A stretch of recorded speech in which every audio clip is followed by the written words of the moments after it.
testified that before General Sibiya was appointed, someone from the city manager, Johannesburg City Manager's office, wrote to... Mr. Mlandu. Mr. Mlandu, yes, thank you.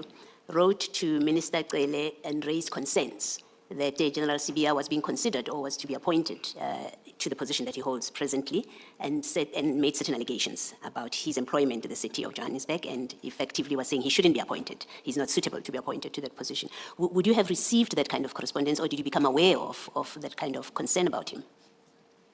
I saw that correspondence first time on television, so I never received it, and I'm sure if any section, especially the HR environment of the SAPS, if they did receive such, they would have brought to my attention. Wow, it really gets really, really interesting, this Mr. Mlandu situation. Okay, we first heard about it. Well, I first heard about it from Mkhwanazi last week. But when did Fannie Masemola hear about it? Because he says he heard about it on television. So I'm wondering, was this out there already before and we never paid attention to it? I'm curious to know, because one thing about Masemola, he's been told several times, can you put a date to it? Can you put a year as well, so we know what you're talking about? But he's just so Fannie Masemola nonchalant. Anyway, basically, so yesterday I did a video with Mr. Mlandu that you guys thoroughly enjoyed. Thank you so much for the support in that video. For those who haven't seen it, or if you watched the video and you didn't share it, you need to share it, okay? You need to share it so that people understand what is going on with regards to this Shadrack Sibiya and self-gratification, aka giving himself a whole department and increasing his salary. Like, for me, that can never get old. Like, I'm still in shock up to now. But as we go on here, we have the commissioner, Commissioner Baloyi, and she asked, wait a minute, so this letter only went to Minister Cele, nobody knew about it? And then for me, it's like, wow. So it went to Cele and it stayed there. Like, did he put it in his head? Did nobody know about it? It never even went further. I wish that Mr. Mlandu, of course you don't know what you don't know. I wish he would have also sent a copy to HR. Because do you think HR would have ignored it? Or would Bheki Cele had run to HR to get rid of it? I don't know. This is so interesting. And then the other thing that comes to mind is, what are the chances that the police minister, doesn't matter which one, Bheki Cele and then next Senzo Mchunu, have just got such controversial stories around them? Then you'd ask yourself, why? Why? As for Senzo Mchunu, cartel? Allegiance? Allegedly? I cannot wait for him to come and speak for himself. Him and Shadrack Sibiya. I cannot wait, because how are they going to excuse this kind of evidence that has been laid before the commission so far? But let's continue listening on. But what I'm aware of is that there was a labor appeals court case judgment that came out in May 2022. The sitting was somewhere in March before my appointment. The judgment which held that his dismissal by the then national head of DPCI was unfair, and the dismissal was overturned. So, which then paved the way that General Sibiya should be reinstated into the SAPS. And he was reinstated in July 2022 and placed at the post of head of organized crime in the detective services. When you say you saw it on TV, that letter, was it after he had been appointed to the position or before? In TV, I mean now recently, after General Mkhwanazi was at the commission. Okay. That's when I saw it for the first time. Now, as National Commissioner, when an appointment such as this, which is a direct report to you, is to be made, the position is advertised, the candidate is interviewed, and whatever processes you follow, is that a matter that you become involved in, the selection of is it a divisional, Deputy National Commissioner, sorry? Do you become involved in that selection process? That's correct, yes, I become involved. But the selection for Deputy National Commissioners is not as you described. The positions normally don't get advertised. There is a section in the Police Act which make provision for appointment without advertisement, and it is that section that is being used. So he was appointed in terms of that section, and the minister has to concur also on such an appointment. Yes. So my emphasis and area of interest really is your involvement in that process that culminates in him being appointed to the position. Ordinarily, if such a letter had been sent, if indeed that letter was sent from the city of Johannesburg, you should ordinarily have become aware of it. Is that a fair proposition? Yeah, no, it is correct. And in this case, you never became aware of it? No, I never became aware of, but I became aware that there was an inquiry and a case opened at the city of Johannesburg. One case was about purchasing of some equipment or less buying equipment.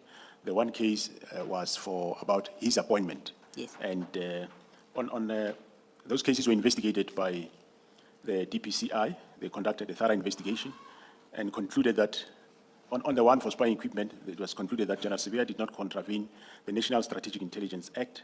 However, the case docket was still referred to the National Prosecuting Authority, which the National Prosecuting Authority did give feedback that there is no, they did not prosecute Sibiya in this case. In one case, the one that he was appointed to City of Johannesburg, they say he's not a suspect, he didn't appoint himself.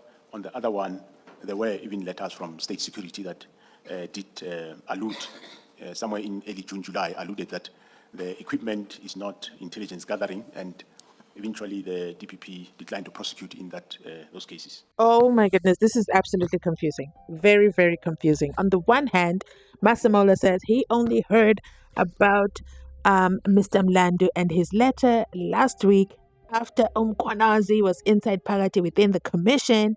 And then he says, so he didn't know about the letter. I'm guessing he's saying he didn't know about the letter, but the contents of the letter he's aware of. So he is aware that there's some kind of spy equipment and that the NPA found that there was no issue. There was no issue. It's not any kind of spy equipment. It's just equipment. It's nothing to worry about. So there's no case there. And then it leads you to think, should we look sideways at the NPA? Because why would Mr. Why would Mr. Mlandu be so affirmative about the spy equipment purchase? Why would he be so? And he even said it's still there and it's in the closet. That's what he said. That's what I heard him say. If you heard it too, drop a 1 in the comment section. And then Masemola goes on to say he also didn't appoint himself. There was a case for him to appoint himself. They are saying he didn't appoint himself. Who's they? And they're saying he didn't appoint himself, so therefore the case was dropped. There was nothing for him to answer to.